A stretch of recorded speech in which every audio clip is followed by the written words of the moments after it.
What's up, guys? Sorry about that. We had some technical difficulties. Yeah, you're dealing with the internet. I don't have any control over that. So let me get this shared out to real estate. If y'all hear any dogs barking, it's because I've got bad dogs. Yeah, got bad dogs.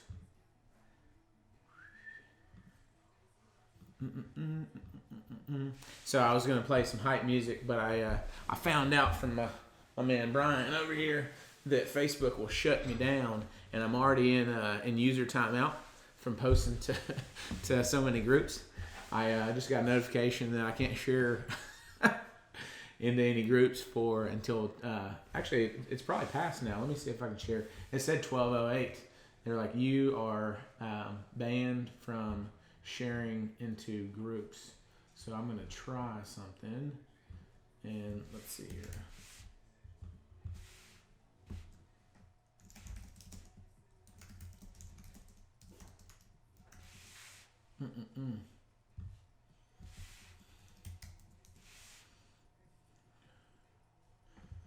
All right, guys, hold on.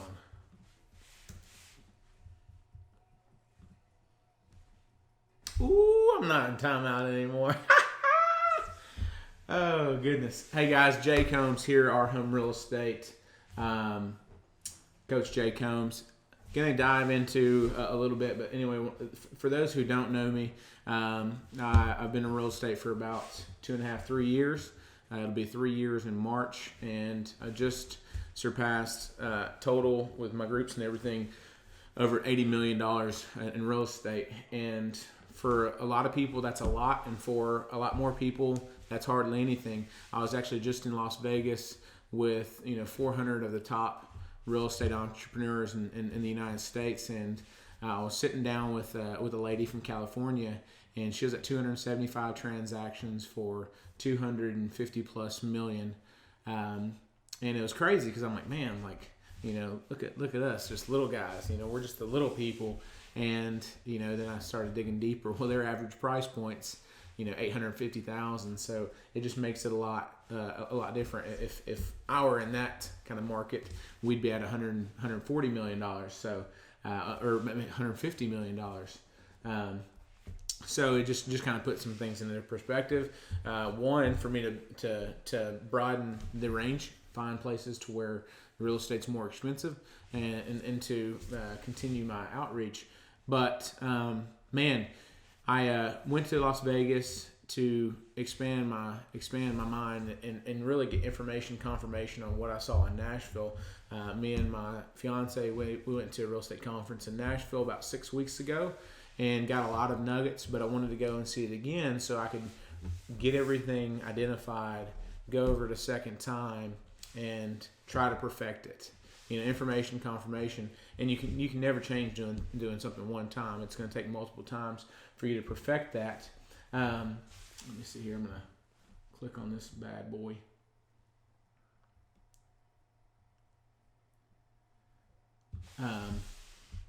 But yeah, so it was a phenomenal experience. Let me see here. I gotta remember that my Apple Watch goes off when I'm doing this. Bear with me 1 second, gang.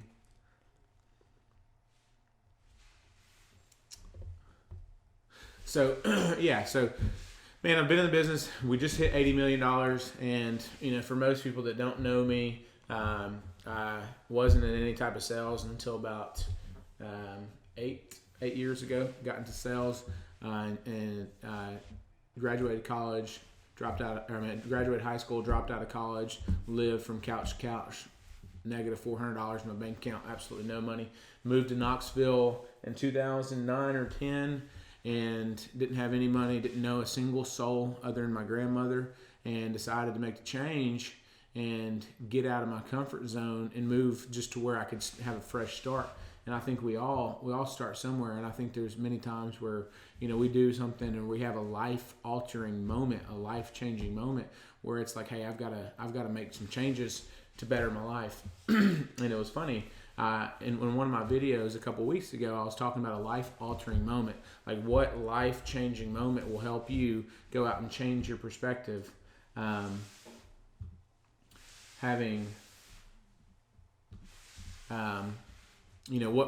decisions, what big moment in your life would help you make that significant change? And I remember when I was 18 or 19 years old, I'd partied all night for 2 days straight. Got in a vehicle, drove 45 minutes down the road, should have never been in a car, woke up, didn't know that I'd gotten in a vehicle, and decided, like, man, I'm never going to do this again. I'm never going to put myself in that scenario. And that was literally a life-altering moment where, one, I should have been arrested, two, I could have been killed, and three, that was a life I didn't want to live. And so I decided to move, like, literally, that was on July 3rd and 4th of 2009, I believe. And I moved to Tennessee not knowing a soul other than my grandmother and grandfather. And I moved there a week later. I made that decision. I was like, I'm out. Packed what I had, what little money and what little stuff that I had. Didn't have any furniture or anything like that. So I made that decision. I moved and got into retail sales. And that was really the first time I ever really identified sales. I remember being a little kid, and I remember I threw a baseball, won a teddy bear I sold the next day for $10. And I realized at that point, at, I don't know, 10 years old, that I wanted to be a businessman. I didn't know what sales was. I didn't know anything about that. But it was such a pivotal moment in my life where I made that decision and just decided, okay, hey, look, I'm going to go full force in that. And then I went and got into retail and crushed it. And in all of that, I've led into other different sales jobs and management positions to where I'm at today. And now I can say, as a real estate entrepreneur, this is just one facet of the entire business. This is just one avenue of many avenues. I'm sitting there with, many six-figure, multi-six-figure, and seven-figure income earners in Las Vegas, and it put it into perspective that this is one facet of what we're doing. What we need to be focusing our time in on how we can impact people and how we can change other people's lives. And if you spend and dedicate your entire time doing that, then you will have great success.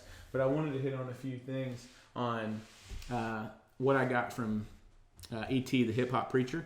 I don't know if you guys know the guy, Eric Thomas. He's a Detroit guy.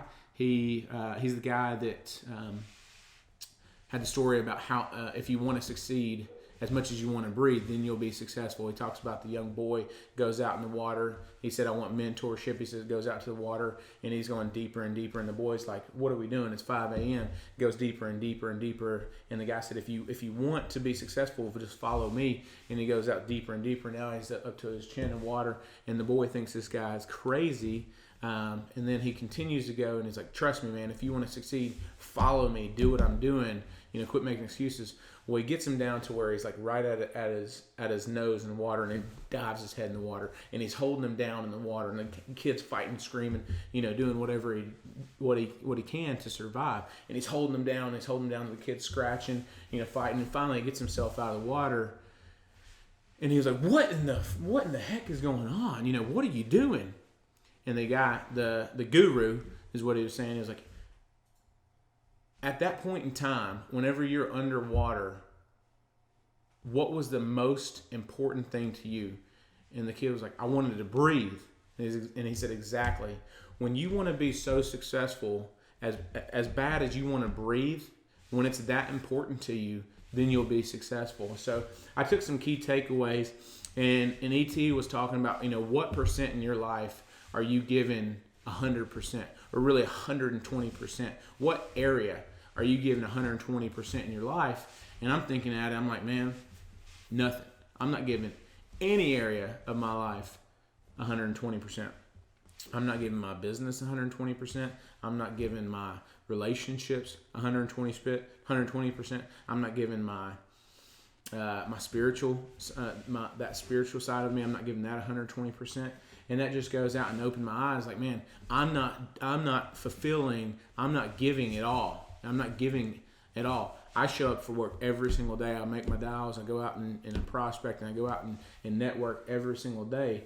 But man, if you really want to get down to it on what my capacity is, what my max is, and then going above that, I'm doing probably 50 to 70% of what I could do. If I look at it like how much time in a day that I have, how much am I on Facebook? How much time am I on, just shooting the breeze? How much time am I just wasting time? How much time am I going out and just spending it on air, wasting that time? What could I do? What avenues would be open if I spent the extra 30 to 50% of my time into income generating, or devoting that time to my future spouse, or devoting that time to my church? Like, what would be the capacity? What could be fulfilled in that time frame if I was giving truly 100% of my time to do that? What would be possible? We're going to do $40 million plus this year. What would be possible if we decided to quit focusing time on Facebook, quit focusing time on, social media, quit focusing time on TV, quit focusing time on games, and devoted that to what's important to us? Identifying what's important in our lives. If we're to take the extra kill time, that downtime, and devote that to something productive. What if we started in the mornings, instead of sleeping in, we woke up at 5:30 and we got a good workout in, and then we spent 30 minutes in devotion, or we spent 30 minutes in personal development? What would you be able to do at that point in time? Darren Hardy, a very, very successful author, he wrote the book The Compound Effect, and he talks about doing little things over and over and over into where they become habits. And that's where you really start seeing massive action. He calls it big momentum. You go from these little things. You see these people that will lose 400 and 500 pounds over a 2 or 3 year time. They had a big life altering moment, but then they made habitual changes over and over, and they started, giving only 30%, and they'd increase that to 50%, 50 to 70, 70 to 100. What are you doing in your life right now that you're giving 100% of your attention to? And you may be devoting 100% of your time to something. You may be devoting 100% of your time to work, and you may be absolutely crushing it. How's your home life? How's your church life? How's your life with your friends and family? I'm guilty as anybody on spending too much time at work and not enough with my friends, my family, my significant other. So I may give 100% at times to my work, but then I only give 50% to my future spouse. Now, how is that fair? E.T. talked about having a triple double. It could be great to be the all-time scorer, but how many assists did you have? How many rebounds did you have? So giving as much as you possibly can. Hey, Susan, how are you doing? Taylor, what's going on? But doing all that you possibly can in all areas of your life. Like, we live in this time suck. I love Facebook and I love my social media platforms because it helps me. But man, I wish at times that I didn't have those, because they suck time and they suck energy out. We've got to learn to delegate certain things. But I'm gonna hit into a couple of things. What can you change? What can I change? If you want to really go out and change your life, what are some areas in your life that you could change immediately? For me, it was, I can go out and stop sleeping in. Oops. Sorry, guys. I could stop sleeping in. Instead of sleeping in till 7 o'clock, I could wake up at 6 o'clock or 5:30. What could I do with an additional hour and a half? I know I could get a great workout in. And one thing that I really have been lacking is getting my reading in. 30 minutes of reading. I was in the airplane. I had 2 hours, a 2-hour flight, and I read 175 pages in a real estate investing book. 175 pages. What if I just had a third of that time every single day and devoting into my personal development? Where could I be? What person could I be? What person could you be if you were to stop playing video games? Where could you be if you quit, being on social media 3 hours a day? Where would you be if you stopped focusing your energy on things that are being counterproductive to what you want to do? So the first thing that you got to identify is, what can I change right now? So like I said, for me, it was going to bed earlier and waking up earlier. So getting more time, that time where this isn't a distraction, where, your work's not a distraction, where your phone's not ringing first thing in the morning. That's your time to where you can have it to yourself. That way you can spend it on your devotion. You can read. You can go work out. Whatever that you're not doing in your life, you can do that in those hours of days. And I know a million. We've all heard it. Oh, wake up earlier, you can get more done. Well, here's the reality. Most of us are still struggling. Sleeping in until 7 o'clock every morning. Some of you guys are sleeping until 9 o'clock every single morning. I encourage you guys, if you truly want to make a change, like Mel Robbins, she has a book called The 5-Second Rule. She goes up and she said when her alarm goes off, she takes 5 seconds, 5, 4, 3, 2, 1, boom, she gets up out of bed. Y'all want to know how many times I've done 5, 4, 3, 2, 1? I'm over here, 5, 4, 3, 2, 1, 5, 4, 3, 2, 1, come on, 5, 4, 3, 2, 1. You know what I mean? So you just actually have to go out and do it. It doesn't work if you got a 5, 4, 3, 2, 1, your fireworks go out. You got to make that decision and actually commit to it. But that's one of the things that I've struggled with. I just wish that was a natural, I wish I just naturally had an internal clock that 5 o'clock woke me up, because I would get so much done. I would have all my stuff that I'm getting stuck with on my plate at 9. I could have already had done by 6 or 7 o'clock. And then E.T. Went over going into 3 different things. That's just one of mine. There's more. For me,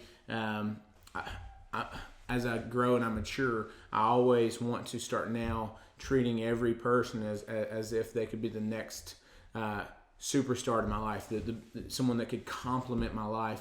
So first off, connecting with them, identifying, connecting with them, and actually getting to know them. That's one thing that I'm taking massive steps into, and actually being more engaged in other people, because you never know what story that they have. You never know where they're coming from. That's one thing that when I was younger, I failed very often. So being in tune with that, and also like my third thing is being okay with saying no. You don't always have to agree with everything.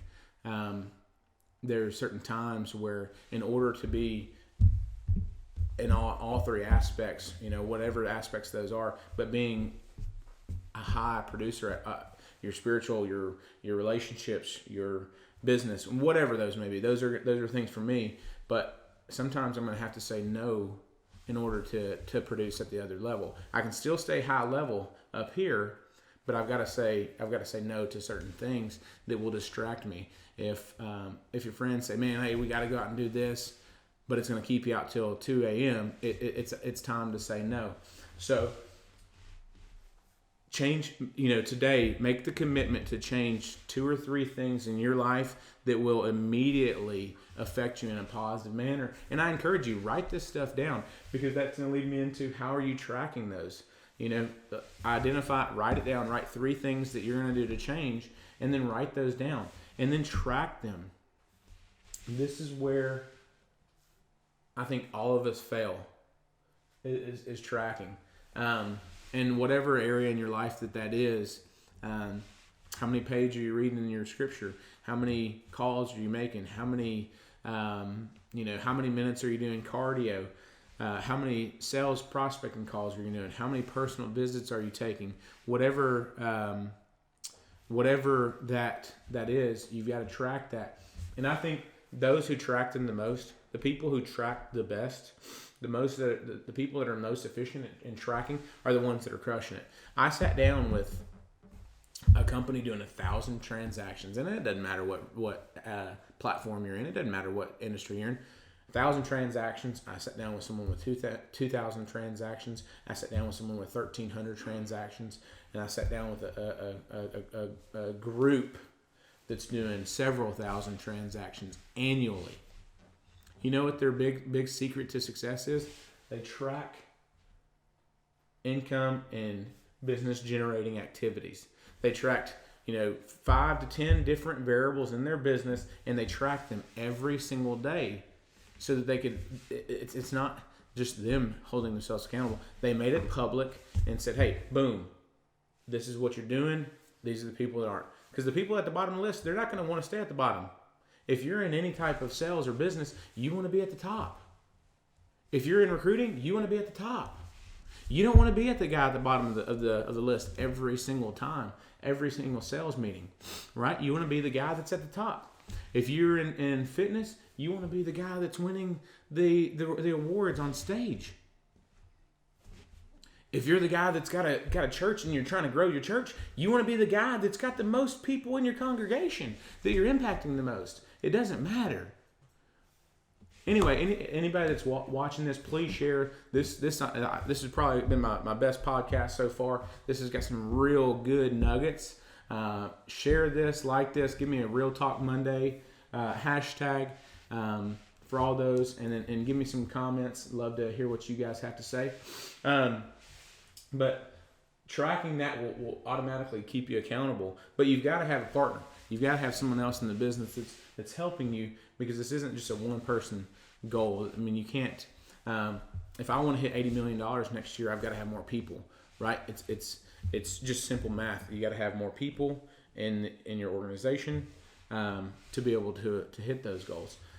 So being held accountable, and one thing that I learned from some people in Vegas, some good friends of mine.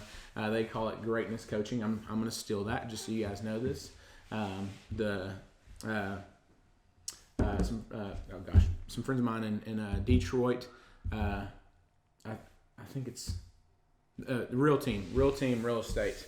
Sorry, I had a squirrel moment there. The Real Team Real Estate in Michigan. They have greatness coaching, and they'll go over what their goals were, and they have their teams dive into it, and they go over greatness coaching, and what they go over is what they've done well, what they didn't do well, and how can they improve on it. And instead of going out and telling them, why didn't you do this?